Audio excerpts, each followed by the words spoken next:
بسم اللہ الرحمن الرحیم إن الله يأمركم أن تؤدوا الأمانات إلى أهلها وإذا حكمتم بين الناس أن تحكموا بالعدل إن الله نعم ما يعظكم به إن الله كان سميعا بصيرا۔ آیت نمبر 59 سے پہلے آیت نمبر 58 کی تکرار کر لیتے ہیں۔ ان اللہ یأمرکم ان تؤدوا الامانات الی اہلها، ایک انتہائی اہم حکم اسلام کا، بے شک اللہ تمہیں حکم دیتا ہے، امر کرتا ہے کہ تم امانتوں کو ان کے اہل کے سپرد کرو۔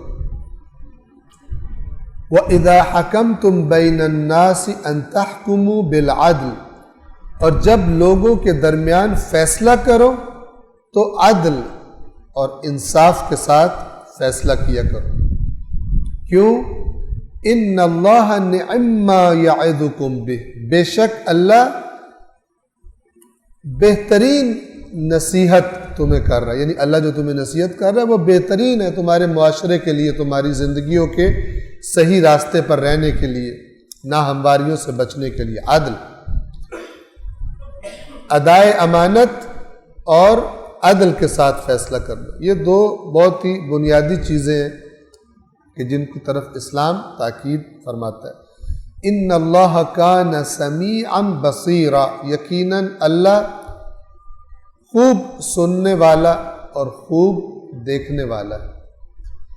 جو پہلے حصے میں بات کی گئی کہ امانتوں کو ان کے اہل کے سپرد کرو، یہ بڑا وسیع دائرہ ہے اس کے معنی کا۔ فوری طور پر جو ہمارے ذہن میں بات آتی ہے وہ کیا ہے؟ امانت کیا ہے؟ کہ کسی نے کوئی چیز ہمیں دی ہے، کہا ہے یہ میری امانت ہے، مجھے واپس کرنا، یہ تو بالکل واضح ہے۔ لیکن یہاں پر بات محدود نہیں ہے، یہاں تک ختم نہیں ہوتی۔ ہر وہ چیز کہ جس کے بارے میں امانت کا تصور کیا جا سکتا ہے۔ دین اسلام جو کانسیپٹ دیتا ہے، قرآن جو کانسیپٹ دیتا ہے کہ آپ کو جو چیز دی گئی ہے وہ سب خدا کی امانت ہے ایک، اور اس امانت کو امانت سپرد کرنے والے کی مرضی کے خلاف استعمال نہیں ہونا چاہیے۔ کبھی ہم اس کو امانت کہتے ہیں، کبھی ہم اس کو نعمتیں کہتے ہیں، کچھ بھی کہہ لیں، سب کچھ اللہ کی طرف سے ہے اور ہم کسی چیز کے مالک نہیں ہیں۔ ایک دوسرا امانت کا تصور وہ کہ جو حقوق العباد کے اعتبار سے، مثال کے طور پر میں یہاں پر بیٹھ کر قرآن مجید کا ترجمہ آپ کی خدمت میں بیان کر رہا ہوں، یہ میرے پاس امانت ہے دو طرف سے۔ ایک اللہ کی طرف سے امانت ہے، اللہ کے رسول کی طرف سے کہ جس طرح ہے ویسے ادا کرو، اور ایک یہ کہ اگر مجھ پر مثلا کوئی اعتماد کر رہا ہے مجھے دینی طالب علم سمجھ کر، اور اس نے مجھے کہا کہ آپ نے یہاں بیٹھ کر دین بیان کرنا ہے، یہ اس طرف سے بھی امانت ہے کہ میں امانت کو کیا کروں؟ ادا کروں، اس میں خیانت کسی لالچ کسی خوف کی وجہ سے نہ کروں۔ آپ کسی اپنے ملک میں کسی عہدے پر بیٹھے ہیں، حکومتی عہدے پر بیٹھے ہیں، وہ عہدہ آپ کے پاس امانت ہے، اس میں جو بھی اونچ نیچ کی جائے گی وہ خیانت تصور ہوگی، اللہ کی نافرمانی تو وہ ہے ہی ہے۔ قیامت کے دن لوگ حقوق العباد والے جو لوگ ہیں وہ بھی آپ کے گریبان کو پکڑیں گے کہ آپ نے، اگر آپ کے ہاتھ میں کوئی بیت المال کا پیسہ تھا آپ نے غلط لگایا، آپ کے پاس کوئی اختیار تھا آپ نے غلط استعمال کیا، آپ نے اور لوگوں کو نوکریاں الاٹ کرنی تھی، آپ نے لوگوں کو نوکریوں پہ رکھا تھا، آپ نے سفارشوں کی وجہ سے یا رشوت کی وجہ سے میرٹس کا لحاظ نہیں کیا اور نہ اہل لوگوں کو آپ نے بٹھا دیا اس کرسی پر، یہ سب کی سب خیانتیں، چھوٹی ہو اپنے اپنے حساب سے، چھوٹی خیانتیں اور بڑی خیانتیں۔ امت کے ساتھ کی جانے والی خیانت، قوم کے ساتھ کی جانے والی خیانت، یہ بڑی خیانتوں میں آتی ہے۔ جو میں نے آپ کو واقعہ بھی سنایا تھا کہ حضرت علی سے جناب عقیل نے کہا کہ مجھے پیسے چاہیے، مجھے کچھ پیسے دے دیں آپ بیت المال سے۔ تو مولا ان کو لے کر رات کے اندھیرے میں ایک دکان کے پاس چلے گئے، سکھانا مطلوب اور مقصود تھا۔ انہوں نے کہا کہاں لے کے جا رہے ہیں؟ انہوں نے کہا یہ ایک دکاندار ہے، اچھا مالدار ہے، اس کی دکان توڑ کر چوری کر کے بیچ میں سے آپ کو پیسے دے دوں گا۔ تو وہ انہوں نے کہا بھی یہ آپ کیا کر رہے ہیں؟ مسلمانوں کے خلیفہ ہیں اور آپ رات کو کسی دکاندار کی دکان توڑ کر، دروازہ توڑ کر چوری کر رہے ہیں، یہ آپ کیا بات کر رہے ہیں؟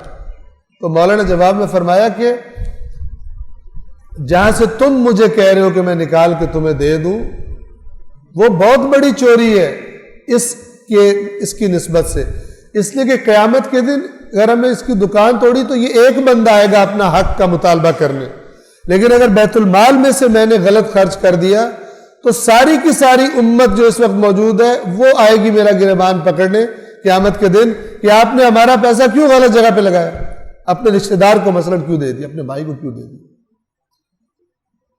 تو یہ وہ کانسیپٹس ہیں، یہ وہ بنیادیں ہیں کہ جو تھوڑا سا بھی سوچنے سے انسان کو معلوم ہو جاتا ہے۔ آج ہمارے پاکستان ملک، وطن عزیز پاکستان کی مصیبتوں میں سے ایک بڑی مصیبت سرکاری عہدیداروں اور سیاستدانوں کی خیانتیں، دوست پروری کہہ لیں، اقربا پروری کہہ لیں، پارٹی پروری کہہ لیں، جو بھی آپ اس کا نام رکھیں، ہر وہ چیز کے جو میرٹس کے اور قوانین کے خلاف ہے وہ ساری کی ساری خیانت ہے قوم کے ساتھ۔ تو میں اب اس کو اس بہت وسیع معنی ہے اس کا، آپ اس کو کسی بھی چیز میں لے کے جا سکتے ہیں، لیکن اگلی آیت کو جب ہم دیکھتے ہیں تو اس میں ہم جو معنی ابھی زیادہ جس پر اپنی توجہ کو مرکوز کریں گے، متمرکز کریں گے، وہ کیا ہے؟ وہ ہے عہدہ، امت کا کوئی عہدہ، کہ آپ نے کسی کو ایسی سیٹ پر بٹھانا ہے جہاں سے بیٹھ کر وہ پھر ساری امت کو کنٹرول کرے گا، اس کا حکم چلے گا۔ تو یہ بھی امانت ہے اور بہت بڑی امانت ہے، یہ بھی اس میں شامل ہے۔ آج کل کے زمانے میں آپ مثلا فرض کریں الیکشن میں شرکت کرتے ہیں، ووٹ ڈالتے ہیں، امانت ہے، آپ کس کو مسلط کر رہے ہیں، کیا چیزیں ذہن میں رکھتے ہوئے آپ نے ووٹ دیا، کیا چیزیں ذہن میں رکھتے ہوئے آپ نے ووٹ نہیں دیا۔ سب کی سب ایک مومن کے لیے ہر چیز امانت ہے، وہ بغیر سمجھے ہوئے نہیں کود پڑتا اندر، اور سمجھ بھی کون سی جو اللہ کی طرف سے اس پر آتی ہے، اور دین کامل وہی دین ہے کہ جو زندگی کے ہر شعبے میں آپ کو بتاتا ہے کہ یہاں پر آپ نے کیا کرنا، یہاں پہ آپ نے کن باتوں کو ترجیح دینی ہے اور کن باتوں کو آپ نے ترجیح نہیں دینی، آپ کا فیصلہ کس بات کے حق میں ہونا چاہیے۔ بے شک اللہ تم لوگوں کو حکم دیتا ہے کہ امانتوں کو ان کے اہل کے سپرد کر دو، اور جب لوگوں کے درمیان فیصلہ کرو تو عدل و انصاف کے ساتھ فیصلہ کرو۔ اللہ تمہیں بہترین نصیحت کرتا ہے، یقیناً اللہ ہر بات کو خوب سننے والا اور خوب دیکھنے والا۔ تم امانتوں کے ساتھ کیا کرو گے، تم فیصلے کیسے کرو گے؟ خدا کے علم سے کوئی چیز، نہ تمہاری کوئی بات، نہ تمہاری کوئی حرکت اس سے پوشیدہ نہیں۔ صدق اللہ العلی العظیم۔